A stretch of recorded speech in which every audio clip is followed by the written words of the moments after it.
Good afternoon, everybody. Sorry to be a minute or two behind. Happy Friday. Before I begin, the First Lady is with us today, so Tammy, great to have you with us. NJPRF.org continues to be an extraordinary place if you care about getting the state back on its feet. That's the New Jersey Pandemic Relief Fund. And thank you to all your board members and team members for everything you do. But I also raised Tammy because I know that she would join me in sending best wishes to a couple of gubernatorial colleagues and First Lady colleagues. On the left, you've got Missouri Governor Mike Parson and his First Lady, Teresa Parson. And on the right, our good friends Virginia Governor Ralph Northam and First Lady Pam Northam. And I believe all four of these folks have tested positive for coronavirus within the past 48 hours. So we've communicated with all four. In fact, we send our best wishes for speedy recovery. We wish them well. We will see them, I suspect, on an upcoming White House VTC, Judy and Pat, I'm sure, sooner than later. This proves, by the way, this virus knows no bounds geographically, politically, or otherwise.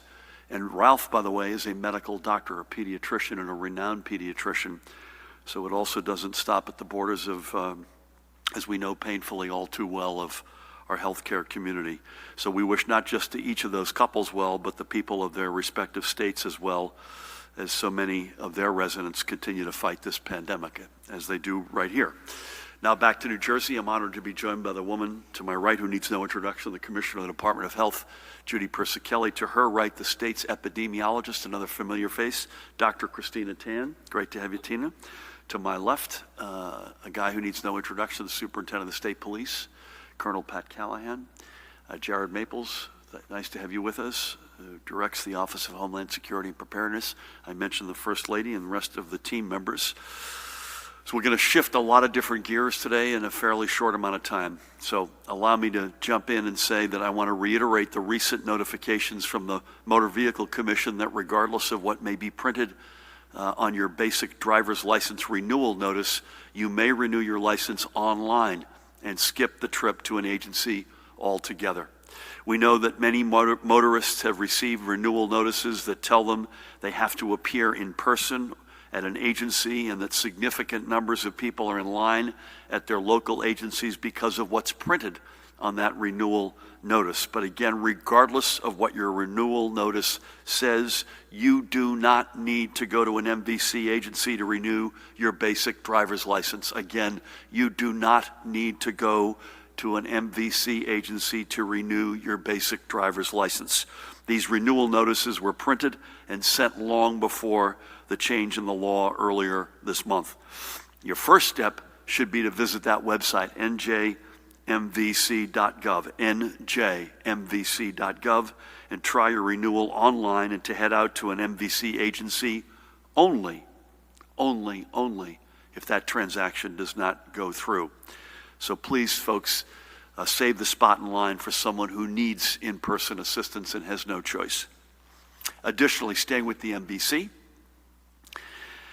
they have extended the deadline for commercial driver's licenses and commercial learner's permits, which expired after March 1st to now December 31st, 2020. And MVC has added special senior citizens hours, 2 p.m. to 4 p.m. every Tuesday and Thursday. That's 2 to 4 every Tuesday and Thursday for new and used car registrations. So residents aged 65 and older can take advantage of those. Again, Tuesdays and Thursdays, 2 to 4 p.m. Again, for both of these, please visit, when in doubt, njmvc.gov, njmvc.gov for more information. We know there is a lot of frustration out there because of the lines. Make no mistake, we get it. You're frustrated. I am really frustrated. I know Chief Administrator Sue Fulton is frustrated. I know the dedicated employees at MVC are frustrated. None of us are happy with the current state of affairs. Again, it's to be expected in many respects given the tsunami that they're digging through. But I want to make it abundantly clear and very explicitly clear that I'm not happy about this either. We are all in this together, having said that. So I would ask you this. A little kindness and courtesy will go a long way. The folks at the MVC are doing their jobs as best as they can as they continue digging out from under an unprecedented backlog, but we will get there, and we will all get there together. Next, again, switching gears. As was reported yesterday, the Department of Labor released its weekly report that showed an uptick in the number of initial unemployment claims for the prior week to 24,663. That's a 1 week increase of roughly 5,000 claims. This is not relegated to just New Jersey, as our statistics follow a national increase in new claims. Since the beginning of the pandemic, the department has cleared almost, you can see, just under 1.4 million New Jerseyans to receive their benefits, and 96% of those deemed eligible have received at least one payment. So between the State Unemployment Insurance Trust Fund and extended state benefits, along with the accompanying federal benefits, New Jersey families have received $15.65 billion to help them through this time. I must also note that our application to participate in FEMA's new Lost Wages Supplemental Assistance Program has been approved for the current maximum of 6 weeks, and the department is currently getting the programming it needs in place to provide eligible claimants $300 per week in addition to their other unemployment benefits. As the department has to develop entirely new programming to deliver these funds, they expect to be ready next month to distribute not these in weekly chunks, but in lump sum payment. And as we do every week, I want to give a big shout out to Commissioner Robasera Angelo and the entire team at the Department of Labor for their tireless and ongoing work to ensure that every New Jersey family receives every dollar in support and benefits which they deserve. Which, before we move on, I want to just say this. I'm happy we got our application approved for the FEMA $300. It's more complicated. You just heard me say that we have to develop new programs in the Department of Labor. But folks in Congress, please hear us, not just from New Jersey, but from every American state. We weren't the only ones, as I mentioned, that saw an increase in claims. It's across the country. Individuals are running out of gas. The economy, therefore, is running out of gas. This is not complicated, Congress, particularly to the Republican leadership in the Senate. This is the moment. This is the time to go big.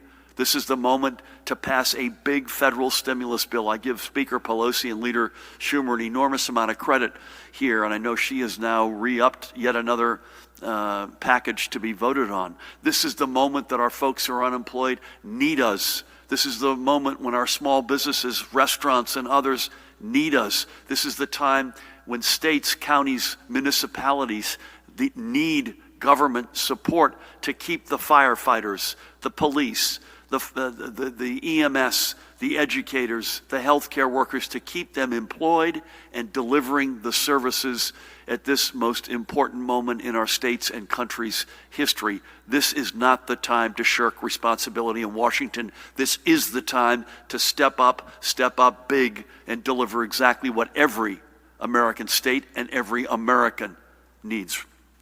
Next, we are extremely pleased by yesterday's federal court ruling extending the 2020 census through to the end of October. That's the good news. But I'm in the hope for the best, prepare for the worst. We are not going to let up in our work to make sure every New Jerseyan is properly counted by September 30th. If we get extended, I'll be the happiest guy in New Jersey. We can't count on that. So if you have not yet counted, not yet to be counted, or if you know someone who hasn't responded, there's no better time to act than right now. That website is sitting right there in front of us, 2020census.gov. To put it succinctly, this is our last push, not just for this month or this year, but for the next decade. What you do to get counted will impact our state for the next literally 10 years. The amount of federal funds we receive for our schools, our transportation systems, our health care, and on and on and on, including, by the way, our representation in Congress. Responding to the census is our civic duty. It is safe. It is secure. It is vitally important.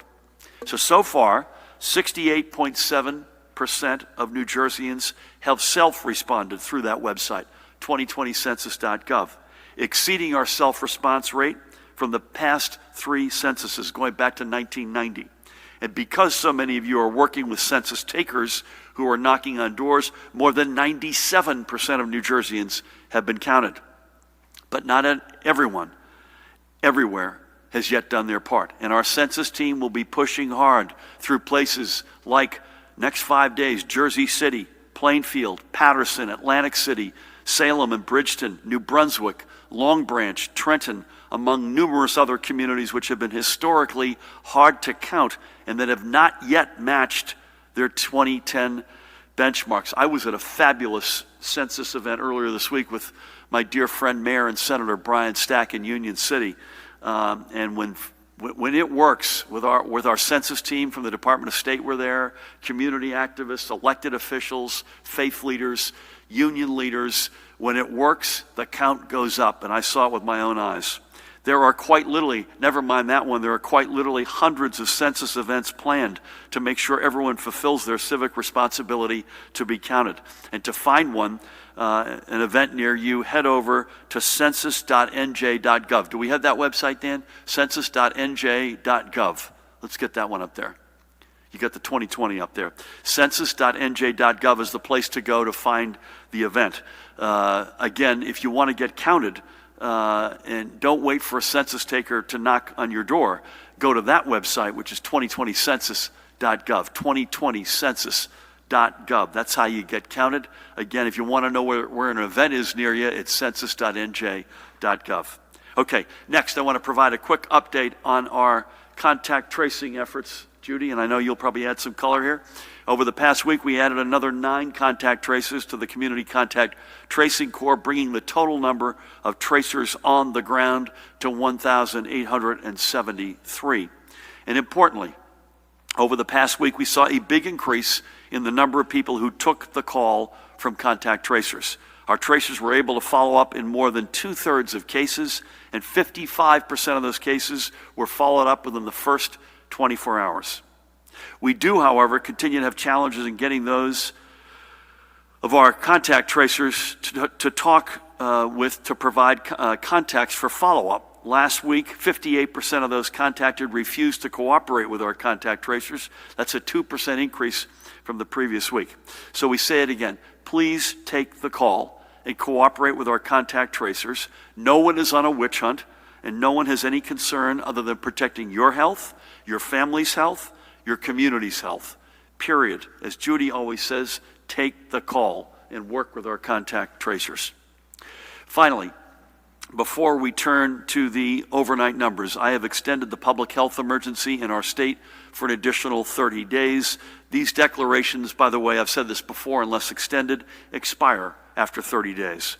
And as we have mentioned, again, today's action means that we continue to be vigilant and prepared and ready to act should there be a new outbreak. It also continues the authority of the Department of Health under Judy's leadership to coordinate our health system's response to this emergency. We can't do a lot of what we do without that declaration. So with that, Judy, let's look at the overnight numbers, and we're going to talk a fair amount about these today. Today we're reporting an additional 612 positive test results. With the removal, by the way, and we're going to start talking about this more regularly, and we're not the only state that's doing this. We're constantly making sure that we have our data exactly right. We're removing 88 duplicate or out-of-state reports over the past 2 days, so our total is now 202,100. Judy's going to go through this in some amount of detail, but it's fair to say we got a few counties that are rising to a level of concern. Gloucester, Ocean certainly, that's probably our biggest concern, Judy. Monmouth, where we live, and Bergen, I think, in 4th place. Those are the 4, I think, Middlesex and then Bergen.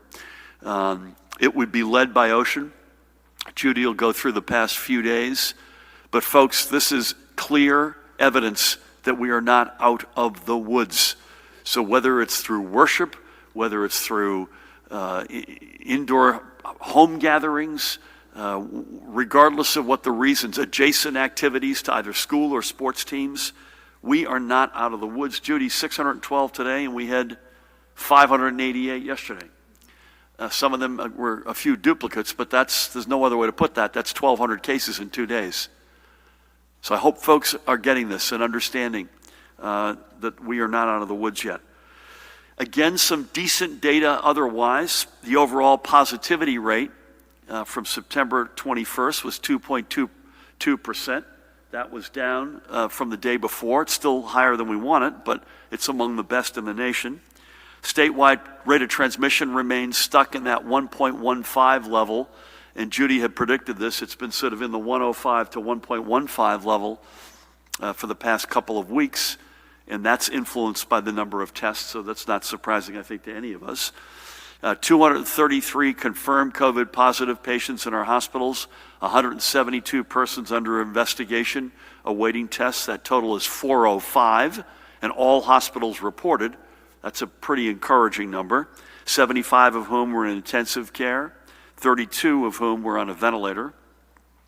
With the heaviest of hearts, we're reporting 7 additional fatalities. That brings the total of confirmed to 14,306. The newly reported deaths, Judy, I'm showing all occurred between September 14 and 23 of those 7. The number of probable deaths remains at 1,791. And again, at the risk of comparing apples to oranges, but to give you a spot sense of the reality, there were 10 deaths reported in our hospitals yesterday, but again, they are not part of the numbers you see in front of you. They have yet to be confirmed. So as we do every day, let's remember 3 more of the more than 14,300 lives of New Jerseyans in our family we've lost to COVID-19. We start today by remembering Mary von Reigen. If I were still in Germany, Tammy, I'd say Mary von Reigen, but I'm not, or von Reigen. Born in Texas, Mary found her way to New Jersey, settling in Marlborough. For more than 20 years, she worked at Kilmer Chiropractic Center in nearby Eatontown. But she took special joy in her annual fall visits to Maine with her husband, Bill. And by the way, Bill got very sick from COVID. He is still slogging through his recovery. Please keep him in your prayers. And she was an avid reader who passed that love on to her daughter, Carrie. Carrie's on the left. Carrie lives in Forked River, and I had the honor of speaking with her on Wednesday. And she leaves both Bill and Carrie behind. She was also a true animal lover, especially for her feline friends. As much as Mary will be remembered for her kind, giving, and loving nature, she'll also be remembered as a fighter. That trait was on display over the past several years when Mary underwent a kidney transplant and several subsequent surgeries and procedures and never uttered a word of complaint. And I might add, Carrie gave her her kidney. And by the way, Judy, as you've said many times, and I live it in my own self, kidney disease of one form or another is a particular exposure to COVID-19. Mary also leaves behind Carrie's husband, Michael, and her grandchildren, Victoria, Elizabeth, and Michael. She's also survived by her stepdaughter, Mary Lou, and her stepsons, William and Robert, and their families. Mary was 72 years old. We thank her for making New Jersey her home over these past decades. May God bless her and her memory and watch over her family. Next, we recall Sandra Hardy Rogers, age 56, of the Bayville section of Berkeley Township in Ocean County. Tammy and I know that part of the state very well. She was one of our healthcare heroes, an emergency room technician at Community Medical Center in Toms River. Sandra was on the job until she herself was taken by COVID-19. She passed at Community Medical Center after being cared for by so many of her colleagues. Those colleagues, by the way, started a GoFundMe fundraiser to help Sandra's family. I encourage you to check it out and step up. Sandra, as I mentioned, was only 56 years old. She was born, as they say, across the pond in the United Kingdom. By the way, she was a fan of the Manchester United Football Club and came to the United States to work as a nanny. But obviously, she found her life's calling here. She leaves behind the 2 guys with her in that picture. Her husband, Joe, with whom I had the great honor of speaking late on Wednesday. He works for the Postal Service, and their 16-year-old son, Brett. Keep that lad in your prayers. She's also survived by her father, Cyril. Joe put his wife's legacy in the following words, and I quote Joe, "She put others before herself in all aspects of her life." Wow, what a good model for the rest of us.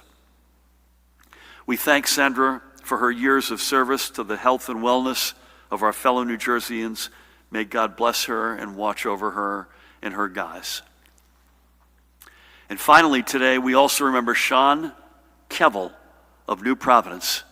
Sean, you should take a long look at this if you think anybody is immune from this virus. Sean was just 47 years old. He was born in Pennsylvania, but made his name on the football field as the quarterback at the Petty School in nearby Hightstown. His football career continued at Moravian College in Pennsylvania, I think in Bethlehem, is that right? Where he set numerous school records and was named a Division III All-American. In 2007, he was inducted into the Moravian Hall of Fame, and the Middle Atlantic Conference has inducted him posthumously into its Hall of Fame as well. After his undergraduate days were over, he earned an MBA at Fordham and then became a chartered financial analyst. He started a career in business with what used to be an arch rival of ours, Morgan Stanley, but that turned out to be an extraordinarily good decision. Why? It turned out that that is where he met his wife, Madeline, with him on the left there, and ultimately ended up, after he left Morgan Stanley, as a senior vice president at the Chatham-based investment management firm of R. Sealis and Company. Business was work, but family was Sean's true love, especially time spent with his daughter, Maggie. And Maggie, bless that girl, is 10 years old, and keep her and her mom in your prayers. And he always made time for her school events, dance recitals, and competitions. He also remained a huge football fan, and even though he was a born and raised diehard Eagles fan, he made the assimilation into a family of Giants fans. I can only imagine what those first few moments were like. And in 2018, he had the good fortune to be able to attend Super Bowl 52 to watch his Eagles finally win it all. And Sean, particularly given the results of that day, I hope you're watching from heaven. You'll never hear me say these words perhaps ever again, but fly, Eagles, fly. Sean now leaves behind both Madeline, with whom I had the honor of speaking on Wednesday, and I have to say, a tough call, as tough as I've had, and Maggie, look at that little princess, as well as his mother, Patricia, his stepfather, Bob. He also leaves his siblings, Kimberly and Ryan, as well as numerous family members on Madeline's side. Numerous does not do it justice. She has a massive family, and he leaves behind countless friends from every step in his life. I must reiterate that Sean was only 47 years old, and I asked Madeline, did he have any underlying health issues? He did not. I repeat, he did not. This is a star athlete in the prime of his life with no underlying issues who has been cut down and lost to COVID-19. He was taken far too young. May God bless him and his family and watch over all of them. And may he watch over every family mourning the loss of a loved one due to this virus. I have to say the good news is a lot of people recover. And I want to give a shout out to a buddy of mine, Pete Stromolo from Bloomfield. Just got back home a couple of days ago. Pete was one of the longest hospitalized patients, Judy, in the entire state since COVID began. He's a good guy, and keep Pete and all the others, the overwhelming others who do get through this and recover, keep them all in your prayers. Next, switching gears, I want to highlight another of the entrepreneurs who has partnered with the New Jersey Economic Development Authority to keep their business strong and viable in the face of the unprecedented challenges this pandemic has created. Meet Brian Matubas. I want to get this right. Mabutas. I apologize, Brian. Brian Mabutas, Jersey born and raised, and a graduate of the Rutgers Newark Business School. Brian is the founder and creative director behind the Edison-based motorsports apparel brand Eat, Sleep, Race, which he created in 2001 as a way to turn his own love of racing into a career. And as the brand grew, Brian expanded the business, forming the Fast Kids Club to inspire the next generation of racing enthusiasts. Eat, Sleep, Race is also building partnerships and sponsorships with professional drivers and teams. The pandemic put everything Brian built into jeopardy. By the way, a lot of his revenues were coming from popping up and having a presence at racing events. Needless to say, there haven't been many of them. He turned to the EDA and he received a small business loan that is allowing him to keep the brand running while meeting its expenses. And I had the pleasure of checking in with Brian on Wednesday and to wish him the best as he keeps his business moving. And I want to make sure you all know his website, eatsleeprace.com. Fairly straightforward, Pat, eatsleeprace.com. I also asked Brian, I said, Brian, if you could race one car, drive one car on the planet, what would it be? And it was the American-made, one of the great muscle cars, the Dodge Viper. One of the coolest cars, I think, ever made in America. So I encourage all small business owners to go to njeda.com to see what programs may be available to help your businesses. Again, njeda.com. And finally, for me today, to all of the members of our Jewish community, to the Jewish brothers and sisters in New Jersey, which has the fourth largest and second per capita Jewish community in the entire United States of America, as they prepare to observe Yom Kippur, beginning sundown on Sunday, we wish you an easy fast. May you be inscribed in the book of life for the year to come. And as you worship, folks, please, as I would say to any faith, please do so carefully and responsibly. With that, please help me welcome the woman who needs no introduction, the Commissioner of the Department of Health, Judy Persikelli. Thank you, Governor, and good afternoon. Well, as the numbers show, we are seeing an uptick in cases in several counties. Cases have increased in Monmouth, Ocean, Gloucester, Middlesex, and Bergen. We review all new cases daily on a county-by-county basis. Since Monday, the 21st, Ocean reports 439 new positive cases. Monmouth, 248. Middlesex, 220. Gloucester, 130. The main age group for the cases in Ocean and Monmouth are 18 to 29 years old. In Ocean, we are tracking between 100 and 150 new cases a day, and of that number, at least half or more of those cases are in Lakewood, and the positivity rate in Lakewood is also increasing, which is a concern. To assist Ocean County, we have sent 6,000 test kits to enable increased testing. We have also dispatched additional contact tracers, and we will be sending more next week. In Monmouth, we believe the increase may be related to various activities, such as house gatherings and business operations. We are reminding people that social distancing and masking is critical to protect people when they gather and participate in group activities. Monmouth has requested additional contact tracers as well, and we are working to fill their request. We are keeping a close eye on increases in Gloucester County.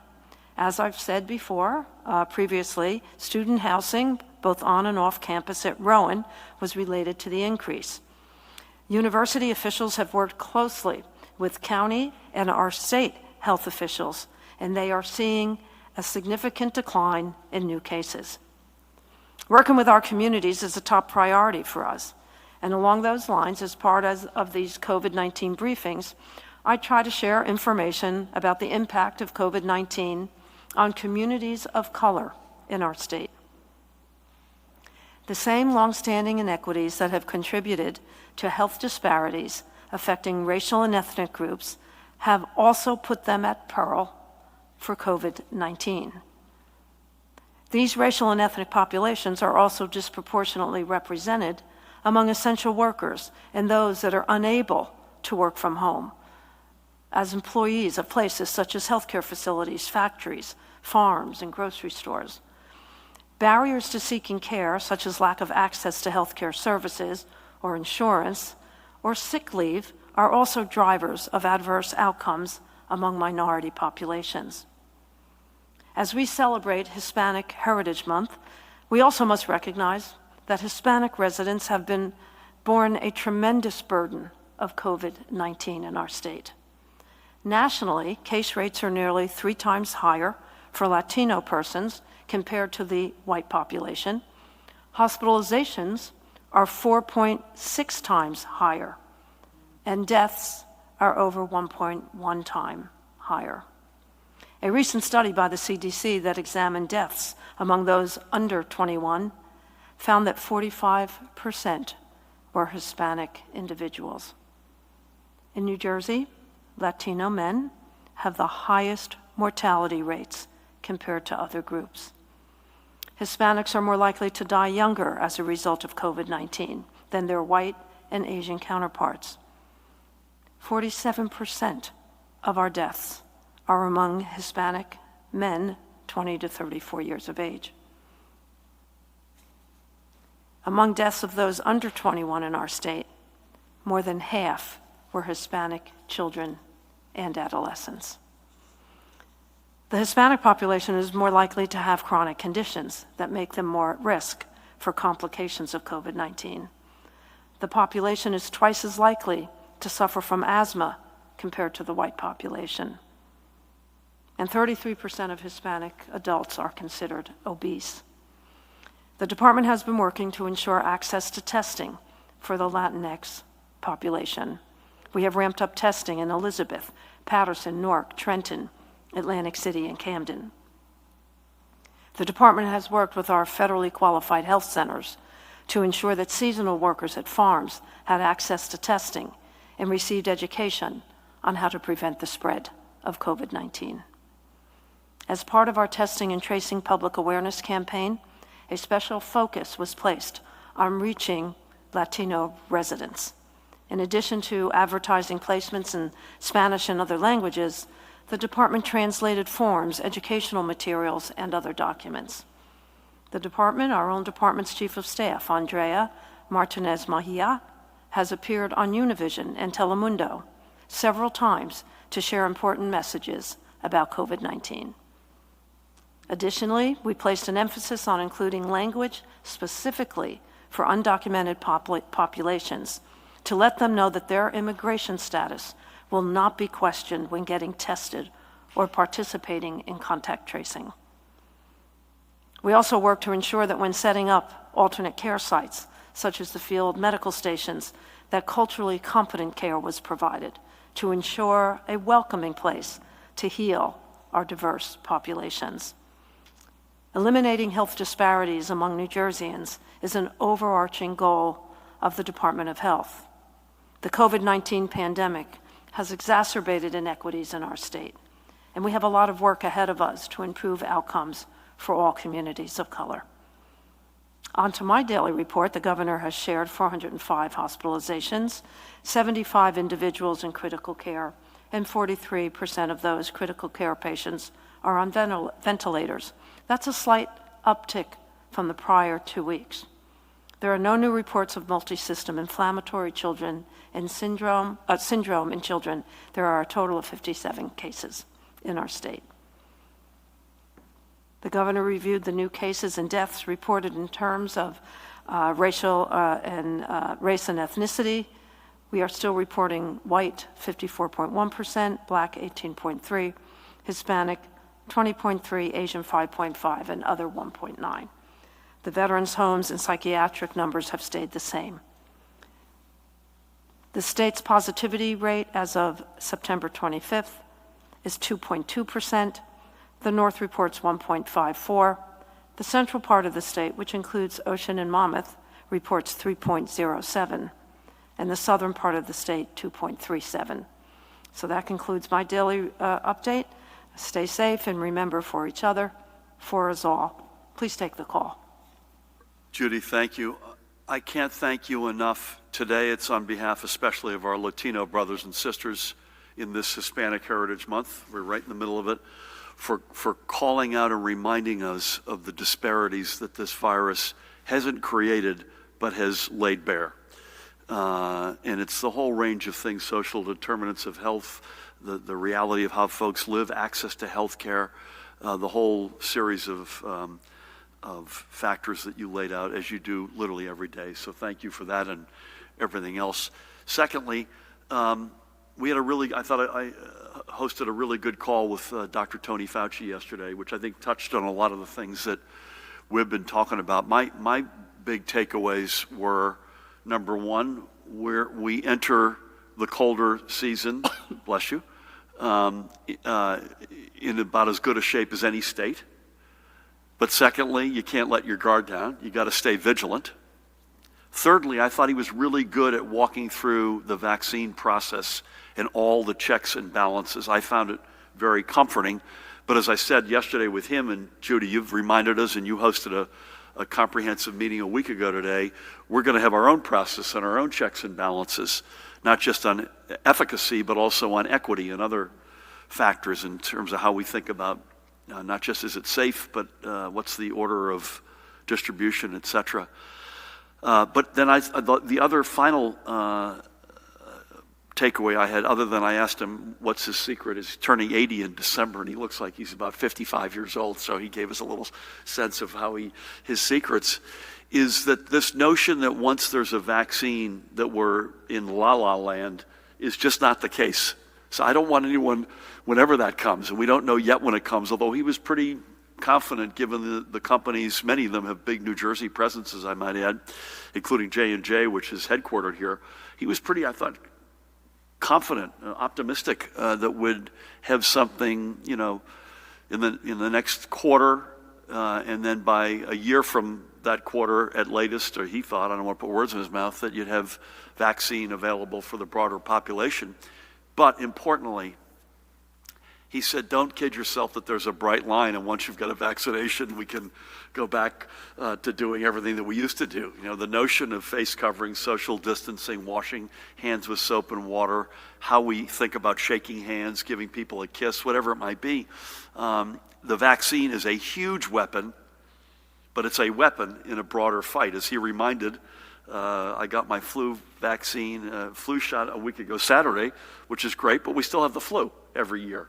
And I thought, anyway, I thought it was a good conversation. It balanced what we've been trying to do, I think, every day.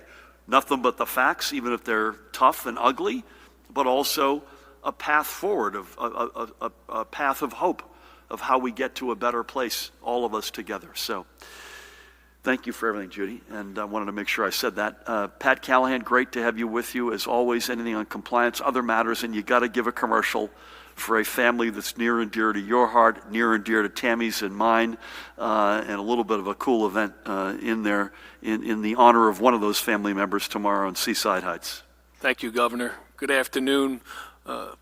Glad to report that in the last 2 days, no executive order compliance charges were filed or reported to the ROC.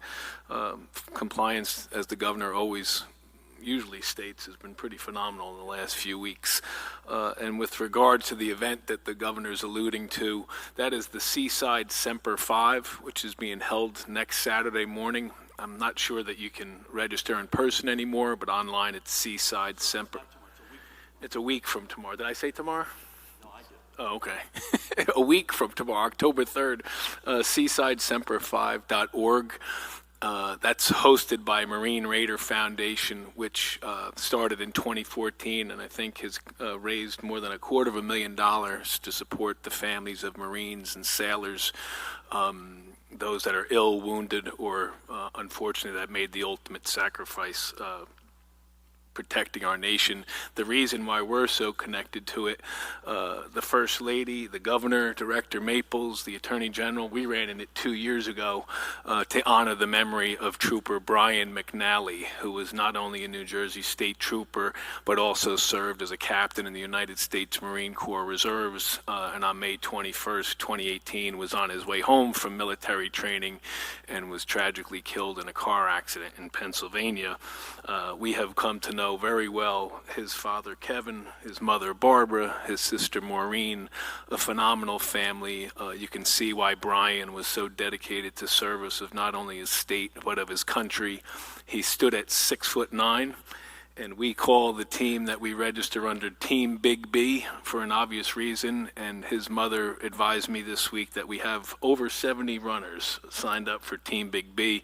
Those can run or walk virtually as well, given the unprecedented pandemic that we're in. But we look forward to being on the boardwalk down there in Seaside and supporting not only the event in Semper Fi, Seaside Semper Fi and Marine Raider Foundation, but certainly the McNally family that are just a phenomenal epitome of what it means to be from the great state of New Jersey. Thanks, Gov. Pat, thank you so much. What's the website again, one more time? SeasideSemper5.org. Semper5. 5 spelled out. .org. God bless Brian and his mother, father, and sister have become very good friends of ours, and they're extraordinary people. Tammy, actually, I'm not back to running 5Ks. I'm running, but I'm not back to where I need to be. In this one, we're gonna watch you from afar a week from tomorrow. But Tammy is running in one also that's an important memorial tomorrow in Robbinsville. And Dan, can you fire up the name of that one? It's a 5K in Robbinsville tomorrow morning, and we'll give their website a shout out. And it's in memory of Samantha Johnson. Her dad Seymour and I have kept on with each other. You may remember that Samantha was the blessed gal who was at the University of South Carolina who mistakenly got into a car that she thought was an Uber, and she was killed.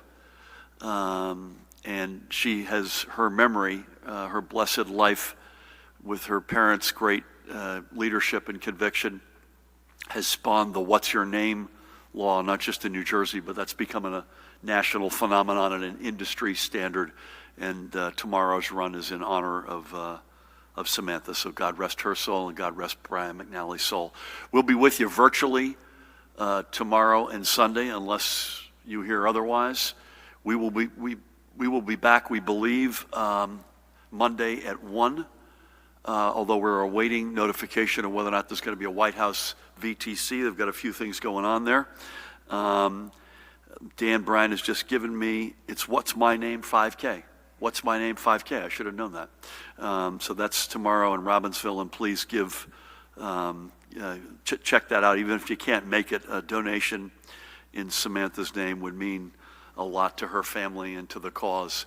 Again, assume that we're 1 o'clock on Monday unless you hear from us between now and then. And again, we'll be with you virtually tomorrow and Sunday. With that, Brent, good afternoon. Brent, I'm actually serious about this. The Mets, in or out? They're razor thin. Like they'd have to have other teams lose a lot, and they'd have to win everything. So do you like the fact the new owner wants to put Sandy Alderson back? I do. I'm very happy with the direction of the team. For what my opinion matters, that's it Steve Cohen. It does. You're on the board of the team. I wanted to make exactly. sure I knew what your vote was. So 3 things I wanted to get your reaction on. What was your reaction to the recent shooting in Asbury Park, to NJ Transit seeking a gag order against Nancy Erica Smith, and your reaction to the decision in Kentucky on the Breonna Taylor case? That's it? Yeah. I have not seen the video in Asbury Park, but I'm told it is quite disturbing.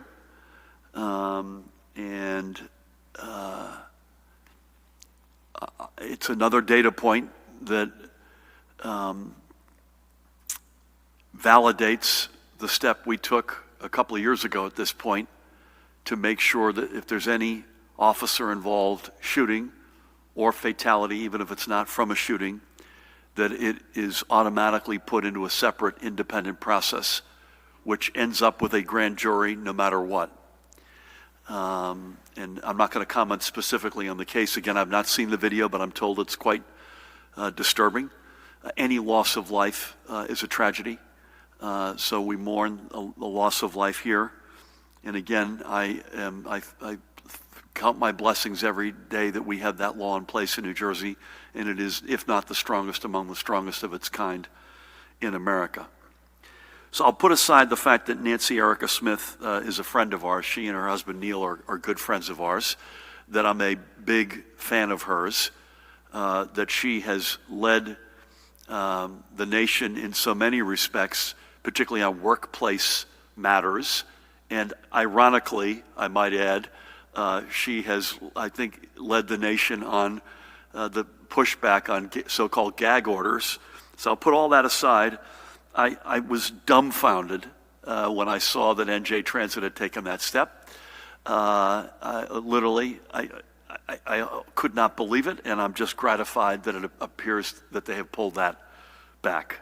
as they well should have. So Breonna Taylor, I have a couple of thoughts. I mentioned this the other day. There was a Black Lives Matter gathering here in Trenton. The Attorney General, Gurbir Grewal, was with me, and it's, I guess, that way, down the street, painting on West State Street in front of the African American Chamber of Commerce. John Harmon, Reverend Steffi Bartley hosted a bunch of us, both elected officials, faith leaders, and public citizens. And I said a couple of things which I'll repeat, but I want to add one other comment. Any loss of life is a tragedy, and certainly Breonna Taylor was cut down in her prime with so much in front of her. She had such promise. It is clear to me from the outside looking in that justice was not properly served here. Hard to say otherwise. So with a heavy heart, I say we all have to stay on the road together toward that better day of complete civil rights and social justice and complete removal of the stain of racism. Breonna Taylor's life mattered. Black lives matter. Period. Full stop. But I also have to channel Martin Luther King, because as I understand it, some police officers were shot in the aftermath of the decision coming out. And I know we are still on that journey. I know we have a long way to go. I know that woman should be alive. But the answer is not shooting members of law enforcement, please God. We have to channel King. You can't answer hate with hate. You can't answer darkness with darkness. You answer darkness with light, hate with love.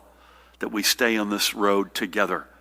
As awful as that verdict may have been, and how could you look at that and conclude otherwise, one guy's opinion? That is not the answer. That is not the answer. And bless that gal, Breonna Taylor, who was, by all accounts, an extraordinary human being. And bless all the other lives like that who we have lost, overwhelmingly young persons of color. Please, sir. Believe it or not, Gov, I got nothing for you today. Is that true? Okay. Dan or I will slip you a 20 right when the program is over. Thank you. Have a good weekend. Daniel. Hi, Governor. With the budget, are you going to line item veto anything?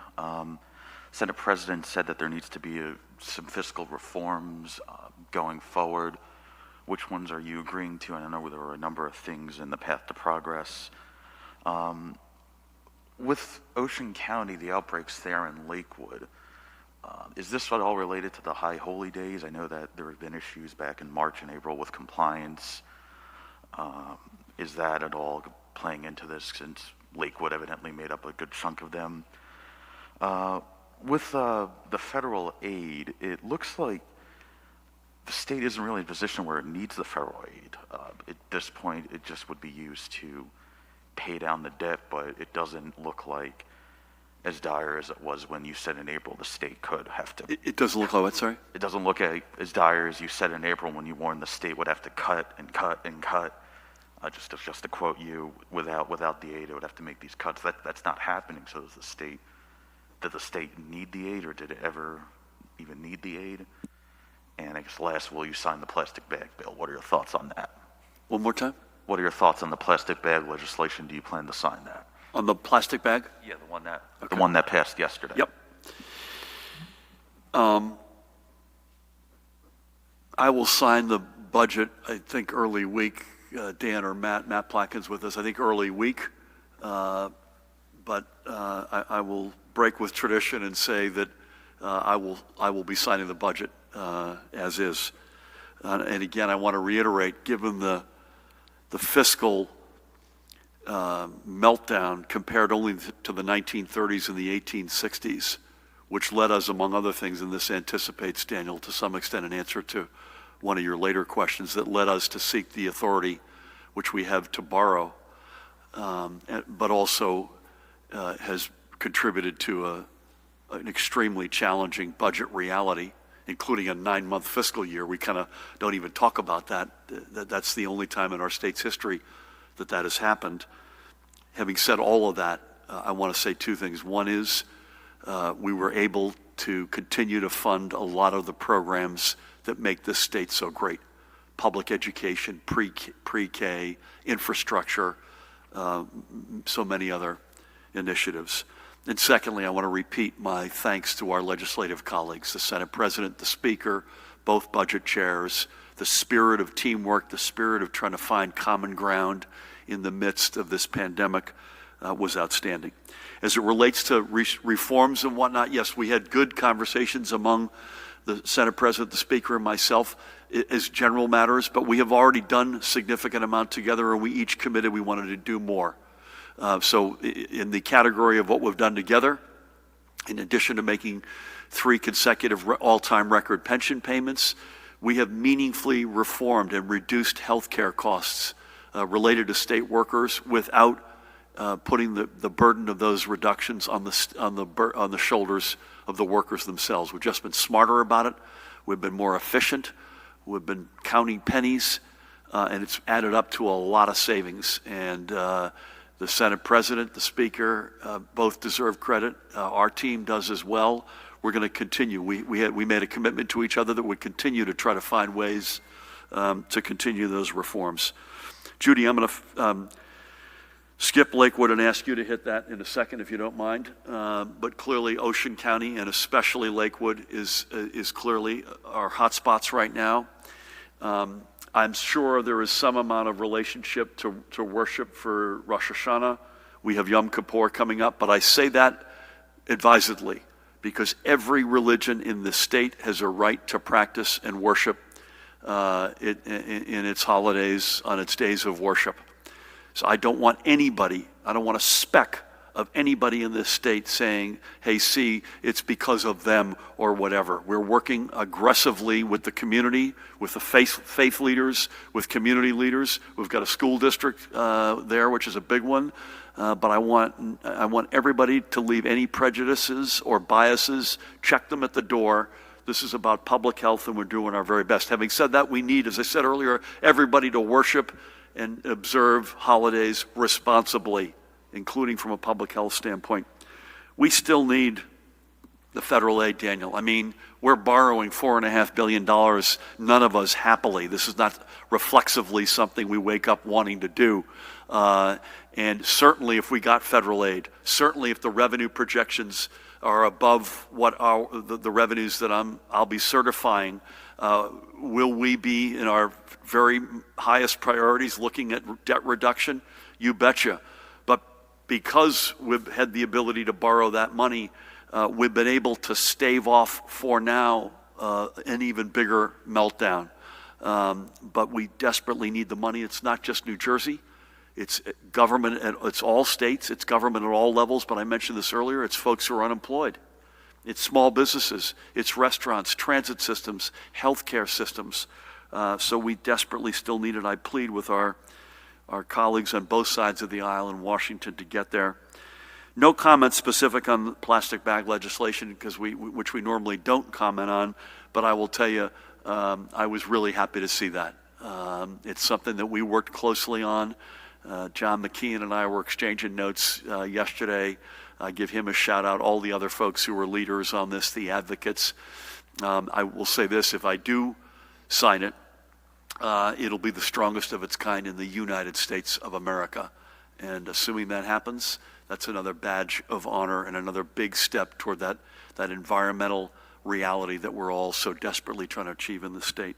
Judy, anything else on Lakewood or Ocean County that you want to, or Tina? I think it's important to note that I've been on calls with the community and religious leaders, and their collaboration and cooperation is extraordinary. They're just as interested as anyone to protect the communities that they're in service to. And right before I got here, we were on an hour call. What more can we do? How can we cooperate? We want to increase testing, and we want complete compliance with contact tracing.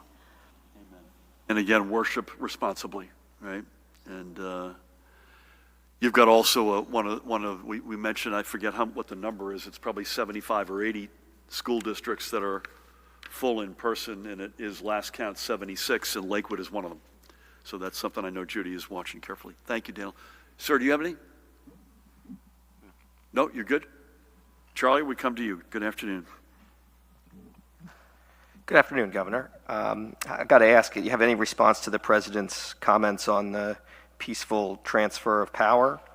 On September 2nd, you said we're, quote, well into stage 3, but as of today, the COVID-19 dashboard that the state runs still indicates we're in stage 2. Can you clarify what stage the state is in? In August, you stated that, quote, all counties must ensure that 50% of their polling places are open, but the executive order you signed allowed for an exception that some counties have done. Do you know how many counties actually achieved that 50% number? Do you have any information, or maybe the Colonel, any information or comment on the September 13th mass shooting in New Brunswick where 9 people were shot and 2 people unfortunately passed? And finally, the environmental justice legislation you signed, what parameters would decide whether that legislation applies to, for instance, the Rutgers Cancer Institute power plant project in New Brunswick?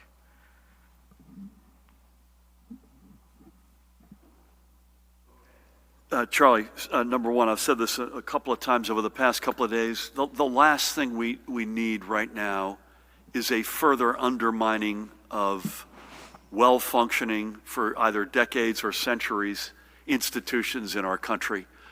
On the heavy heart list with the administration since they got into office, there's been a consistent theme of challenging the validity of institutions. Department of Justice, FBI, health officials in Washington, at places like the CDC, NIH, NATO, and now this.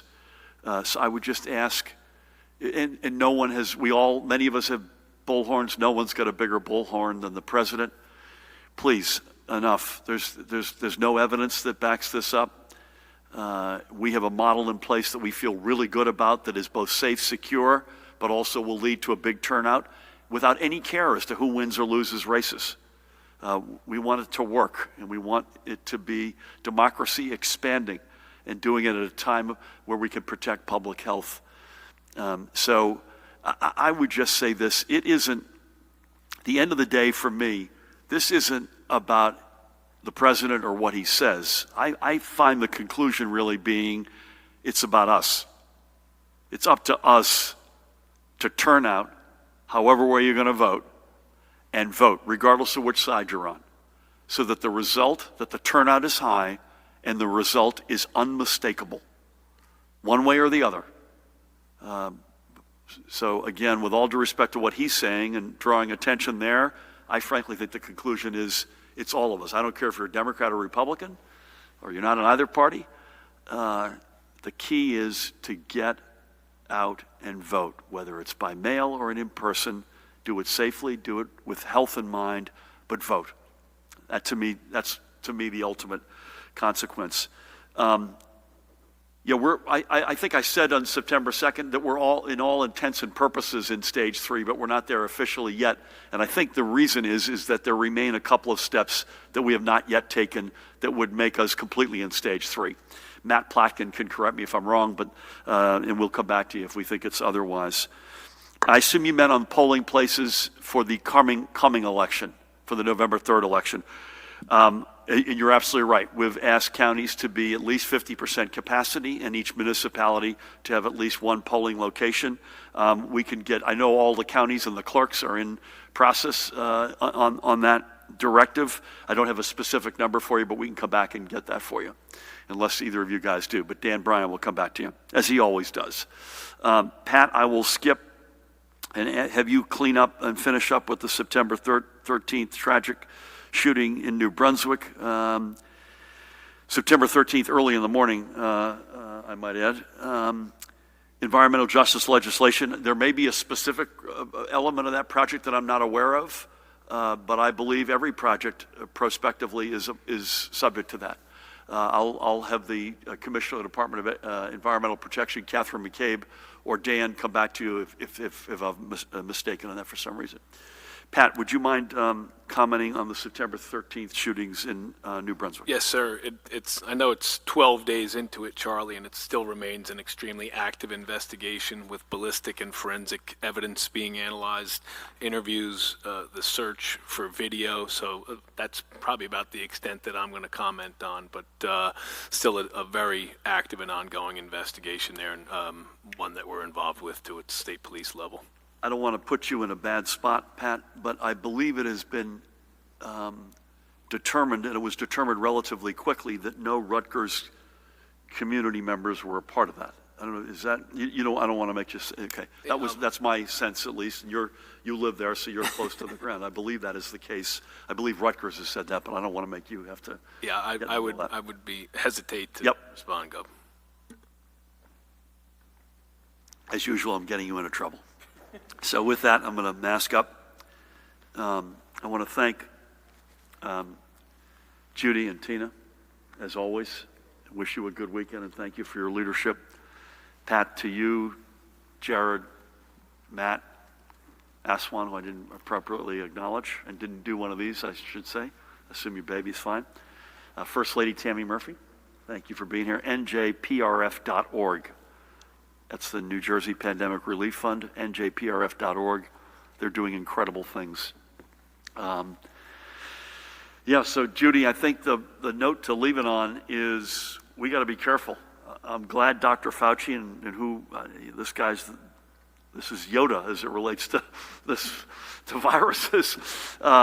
He's saying we enter the colder weather, we enter the height of the flu season, we enter a potential second wave in very good shape by any measure.